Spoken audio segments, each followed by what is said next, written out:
Good evening, welcome to A Foreigner in the Philippines and an update on our vehicles. Well, you know most of this anyway, but I did want to start off by reading a letter from Francis. Actually, it's, if I can give them the full, where is it? It's Francis and Sherry, and they live in Davao City. In fact, we were in Davao City a little while ago. We didn't know a single person, and we didn't stay long. And so anyway, when I talked about the bongo, this is what Francis said. He said, "Hello again. I owned a surplus Kia Bingo double cab 4x4 and loved the vehicle." Now, Francis, I own the bongo, and I see that yours is a bingo, which sounds like a lot more fun than mine, but actually it's probably down to auto-correct. So you have been auto-corrected. Change your bingo for a bongo and we're on the same page, okay? We are convinced it is one of the most practical vehicles one can own in this country.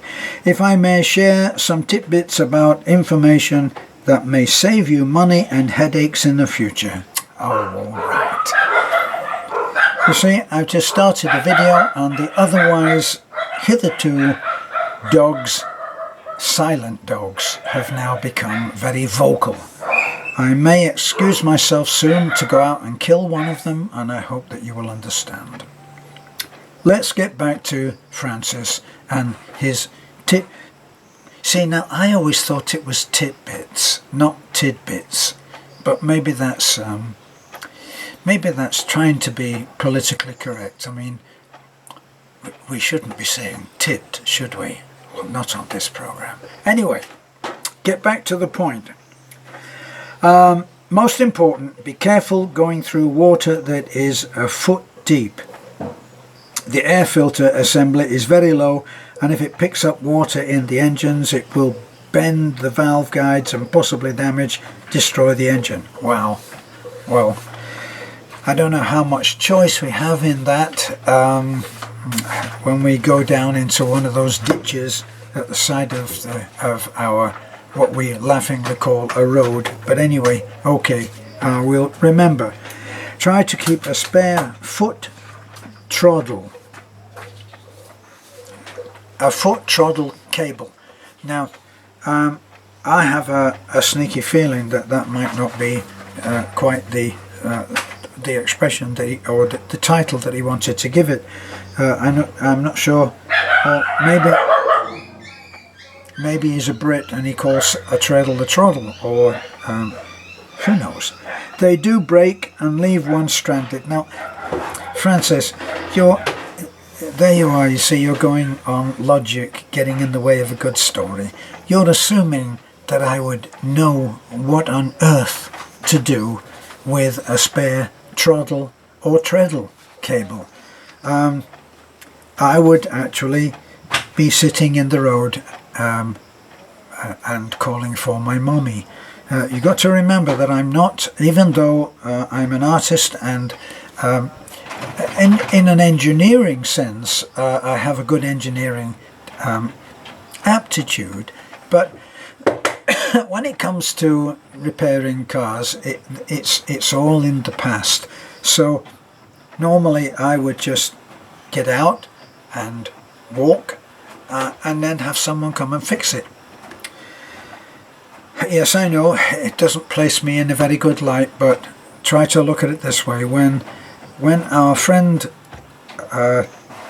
and Australian explorer asked me to give him information, this is Tracy, and when he asked me to give him information about the location of where we live, what is the latitude and longitude, I had to explain to him that as far as technical information goes, try to understand that for me, a megahertz, he was referring to electronics, a megahertz to me is a very bad headache. So now we know where we are.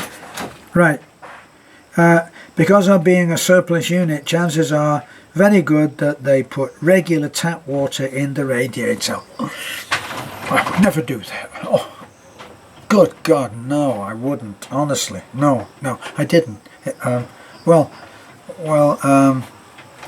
Well, maybe I did, but not from the tap. It was from a bucket of water. Anyway, which is not very good, especially when one considers how far back the radiator in those units are set back from the front of the truck. Why would that make a difference to whether you use tap water or not? I would have thought that wherever the radiator will be, if tap water is a bad thing, even if it was strapped to the front of the grill, wouldn't it be the same? There you are, megahertz. Just remember that. Well, you're right that because it's a surplus, they're going to do things cheaply. Now, at least with the Bongo, it's an original left-hand drive. Now this is very important. The bus that we have is a Mazda, and the bus is an original right-hand drive. Now you wouldn't think that this would make a big difference, except that because it's a surplus and they don't want to spend any more money than they have to, they leave the seating as it is. Now on my Bongo, the single seat is for the driver, and the single seat stays firm, with adjustments of course, but it's never taken out or leaned forward or anything like that to get to the engine. And the passenger side of the vehicle is a double seat, and the double seat lifts up and leans back. Now on the Mazda, it's original right-hand drive, so the single seat is in the right-hand side and the double seat is in the left, where you now sit as the driver. Now listen to this for a solution to a problem. Because you need to get to the engine, the driver's side, which is a double seat, has to go back, and when it goes back it doesn't allow for the steering wheel, and so the steering, or should say that the steering wheel doesn't allow for the seat to go back, so you can't get to the engine. So here's what you do. I'm almost embarrassed to say this. You remove the steering wheel. That was simple, wasn't it? Actually it wasn't, but anyway, you remove the steering wheel and then you can tilt the seat, which is kind of like this, isn't it? You can tilt it back so it goes, well, how can I do that? I can't do it, but it goes back and you can get at the engine, and you can do things like check the oil and so on, and check whether the tap water is running. I mean, check whether the coolant needs to be topped up. So that's the Mazda. Now the Mazda is another great vehicle. They call that excuse me, they call that a Bongo, but I think it's the Kia that's originally the Bongo. So anyway, those are the things that are happening with those two big vehicles. Now what's happening to the Red? It's a sad story. The Red is in front of Nesta's place, and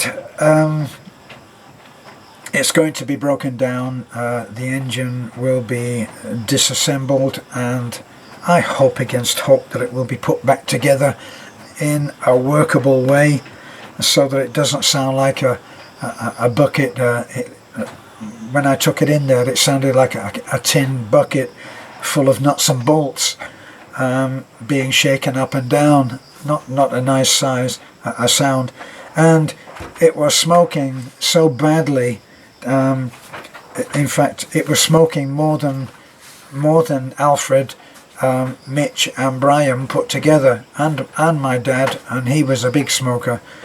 Well, it's going to have to be repaired. And then after we decided, when we were hit by a sanity bolt, and we realized that spending 1.8 to 2.1 million pesos and going into 5 years of debt was not really in our plans, then we're now seeing the bongo, or the bingo, or the bingo bongo in its true light. It's very roomy. It's actually really nice inside. It's comfortable, and really it's a pleasure to drive, especially now that we've had some work done on it and got new shock absorbers. That's made a huge difference. So we're just soldiering on with the bongo now, and excuse me, I do have a bad cough at the moment, a sore throat. We have some news to release very soon about the bus, and we'll be sharing that with you as soon as it becomes appropriate. So that's all for now. The red, we will hope to get back soon enough. Meantime, the Big Blue is performing very well, and we are making sure that as per the advice of Francis and Sherry, we're going to start trying to do things a little more sensibly now, and so we may even go out and buy some coolant. That's what you call it, isn't it? That stuff that goes in the radiator. Well, anyway, thanks for looking in. This is a foreigner in the Philippines. Bye for now.